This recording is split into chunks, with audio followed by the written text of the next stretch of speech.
I get the sense then that for your learning from Donald and others, that you're doing a bit of research in the background here.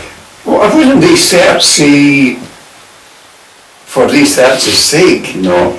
It was just to find out about it and then you piece it all together yourself. And but did you look into the background about who proposed it?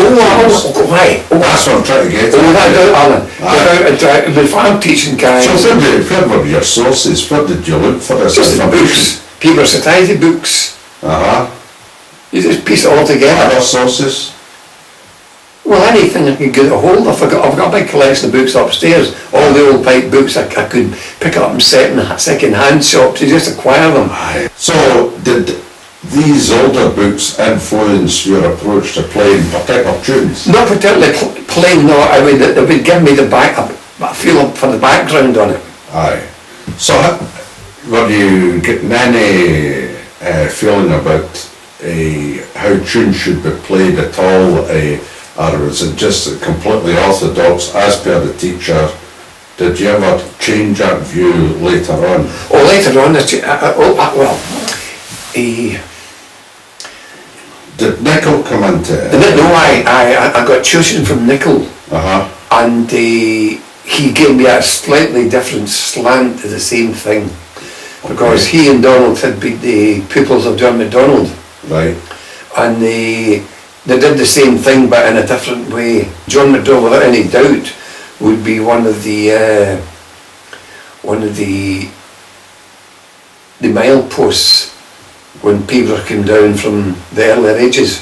And MacDonald understand he was a very, very good teacher, because anybody that spoken to him, old Johnny they call him, and he had this reputation of being the teacher. You know, and I'd love to have met him, but he was away before I sort of came in the scene. But he was and I understand he had his own teaching style.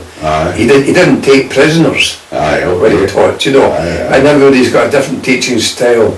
And I remember Donald told me, Donald said that Donald won a big prize, making the gold medal, and he told me that when he went to play for John MacDonald the following week, and John MacDonald said, never gave the gold medal for that, did they?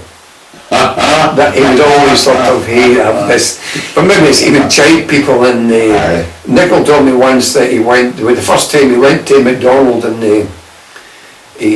MacDonald was quite a formal man, you know. He stayed in I think it was Percival Street in Inverness, and Nickel was sent along with the arrangement with the King George V, along with Robert Brown, and Nickel told me that he went in, and MacDonald says, come in, and he says to Nickel, well, play me something. Nickel told me, I've got the pipes out and tune up, and I played my tune, and MacDonald says something, there's no right sending you to me, he says. You're not ready for me yet. Something of that line, you know. And he says, he gave me right dressing down. And he says, you better play me something else. And Nickel said, I played him something else. And he says, he commented on the tune, and he was always very scathing. But when I was going, he said, I'll see you next week. Who taught MacDonald then? Did you have any information about that? I'm told he was taught by Callum Macpherson. And Macpherson goes further back to who? They would go back, they can trace, there's a lineage that could probably be traced going back to Angus Mackay, and who John Mackay with his father, who we are told, and I believe John Mackay was the funnel from which all the pibroch filtered through. John Mackay of Raza. So, and the Mackays, did they take it from the McCrimmons? Probably, aye. Mackay was he was a funnel.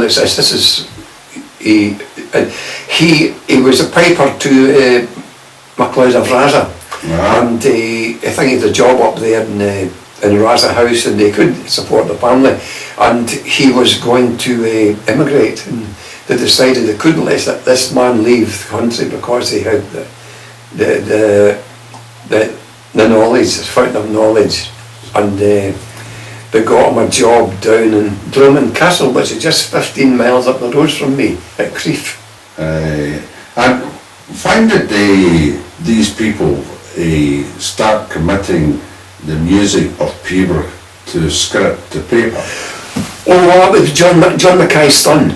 Right. That'd be Angus Mackay. Okay. Angus Mackay was one of the early pioneers, but the music started going on onto the stave round. It would be round about the late 1700s, early 1800s, and it was people like Joseph MacDonald. Joseph MacDonald wrote a treatise, I think it was 1765, and he had the music on the stave, and he presented it. And that book has been republished by the Pibroch Society, edited by Roderick Cannon, terrific book, and it's been reprinted again. And Joseph MacDonald's collection, and he goes into some of the details of the music, and it would appear as if it was different from what we play today, but that's fair enough. From your sense, do you feel it's authentic? Oh, I don't doubt it's authentic. Yeah. And it's an authentic presentation. Now, before that, it was just an oral tradition. Oh, it was an oral tradition. Well, it wasn't an oral tradition, but sometimes we don't know. We've got to guess a lot, because these people never wrote anything down. The Highland Society of Scotland came to the conclusion that the music was dying out and there's no record, because the oral tradition depends on how good the memory is of the person who's telling you. So oral tradition would sort of maybe, it would alter too. So the thing about oral tradition now is the longer the gap between the event and the reporting of it, the less accurate it becomes. The late 1700s, when they realised that they must do more, and they started offering prizes for writing it, as we're told, writing it scientifically. Okay. Mm-hmm. Okay? And people like Donald MacDonald, Angus Mackay, and the MacArthur manuscript all came in and started around about that period from late 1700 up to the 1820, 1830. Angus Mackay was a little bit late, but they also, when they offered, the funny thing, they offered prizes for, we're told that this man came up with words written in a strange language that nobody could understand. Okay. And this might have been the attempt to, the first attempt to write Canterbury. This guy must have been a genius, because he wrote about 169 tunes. Who was this? This Colin Campbell. Right, okay. And he presented 2 of the books, or 3 of the books. I think we were told that at the competition nobody could understand it and the books got lost. But they eventually turned up in about 1905 or 1908, and by this time, fortunately enough, the Pibroch Society was formed. Mm-hmm. And they got hold of this books, with this, I've got copies of them upstairs, and gold copper plate writing, with 2 big books, one is lost, never came up again. And the fortunate thing about it, but this time some of the music had been put on the stave by Donald MacDonald and Angus Mackay. Okay. So they got the tune titles, and they saw the tune titles and written in this strange language, and they would have the Canterbury, and they had a score, so they were able to backtrack and work out a key to the system. And they could compare. They compare it, and they done it by backtracking. This is all due to I think it was Sheriff J.P. Grant of Rothy Marcus. Probably aided by Archibald Campbell. Archibald Campbell of Colberry would have a hand in it too, but Rothy Marcus has got the name for doing it, and he would crack the code, so to speak. Aye. So would that lend towards the authenticity of the record then, when you've got almost 2 separate sources? You've got a Canterbury source and you've got on stave. Right, but the weakness about the Canterbury written, it never showed any details or timing. It never showed the cut and the dot notes. Okay. because at that time that they're all singing it. Of course. And it's got all the details of fingering, the embellishments, you know, Yeah. and the notes in the proper sequence. Aye. And they're maybe roughly grouped together, you know, in a phrase, but the individual notes. That was You don't know the length. A length of note. And pibroch, the most important thing about pibroch is the length of note compared with the note on either side of it. Aye. Now, see the chaps that have sat down and done it, Steve, were they influenced at all by what was going on in the competition stage? In other words, did they adopt the styles of the competitors, or were they independent of the competitors? Well, the very earliest. We don't know. You know the. Well, if you take the Donald MacDonald, he's probably put in 1820, and he's a manuscript too. That was in a different style, but even within his books, there's different styles within his books. So to me, he was searching how he was going to present it. And funnily enough, in his manuscript, you know, he's veering towards a style in a lot of things that is the way it's done today, and which has come through Angus Mackay. Okay, so Angus Mackay, is he the predominant influence for what's going on now? I don't have any doubts of that. And he's the son of John Mackay. And you're quite happy about that yourself from your researches? Well, I don't know my researches. You know, it's Of your opinion then? Oh, my opinion. Well, this is the way I'm fairly certain that this is the style that we play today has started off from Angus Mackay. Aye, but are you, in your opinion, are you kind of happy with that's what the original composers of the tunes intended? Oh, we don't know. No, I've been guessing.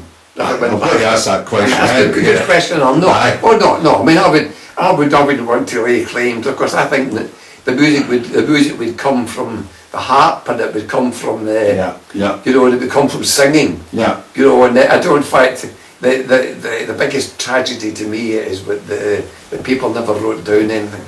And when the society was formed, the Pibroch Society was formed in 1903.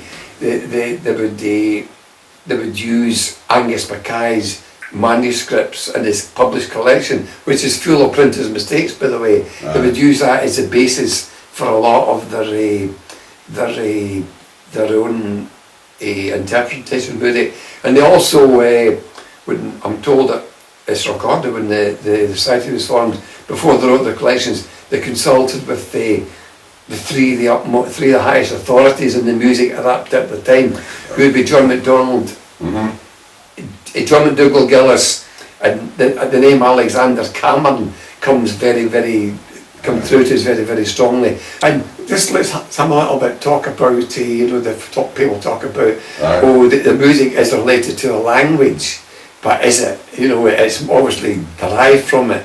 But there's a point of view that if you speak the language, you can play the pibroch. You know, that's tosh, absolute tosh. Because when we play the pibroch, we're playing it on a bagpipe with a continuous sound, 9 notes. Okay. 9 notes, a continuous sound. We can't interrupt that sound, and we can't make any note louder. But the pibroch can. So if I was going to speak a language, the only way I can make myself understood is to make some sounds longer than others. Yeah. To punctuate it. So punctuated bagpipe music and pibroch, it's all by length of note, and they're punctuated to a pattern. One of the things, they don't try to encourage any particular style, you know, they always try to be very, very open-minded about it. I tend to be a wee bit, you know, now sort of, you develop your own thoughts on it, you know, and you become you lean certain ways, you know, and I don't copy anybody, but I end up playing it more or less the way it was taught, but my own thoughts perhaps coming through as well, which is how it should be, you know. I wouldn't like to be I think teaching, you don't want to become a parrot of your teachers, you know. You hear what you want to hear, will tell you how to do it, then you do it, but your own thing would come through to it, you know. But you're not being dogmatic.